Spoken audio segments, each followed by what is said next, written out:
نحمده ونصلي ونسلم على رسوله الكريم اما بعد فاعوذ بالله من الشيطان الرجيم بسم الله الرحمن الرحيم وما من دابة في الأرض ولا طائر يطير بجناحيه إلا أمثالكم ما فرطنا في الكتاب من شيء ثم إلى ربهم يحشرون۔ اور زمین میں چلنے والا کوئی جاندار نہیں ہے اور نہ ہی اپنے پروں کے ساتھ اڑنے والا کوئی پرندہ ہے مگر وہ تمہاری جیسی امتیں ہیں۔ ہم نے اس کتاب میں کسی شے کی کوئی کمی نہیں چھوڑی، پھر یہ اپنے رب کی طرف ہی اٹھائے جائیں گے۔ اس آیت مبارکہ میں فرمایا گیا کہ تمام جاندار، خواہ وہ چوپائے ہوں یا درندے ہوں یا پرندے ہوں، سب تمہاری طرح امتیں ہیں۔ اب یہ مماثلت تمام اعتبارات سے نہیں ہے بلکہ بعض اعتبار سے ہے، اور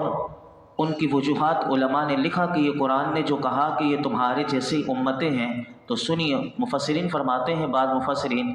کہ حیوانات جو ہیں وہ تمہاری طرح اللہ کو پہچانتے ہیں اور اسے واحد مانتے ہیں،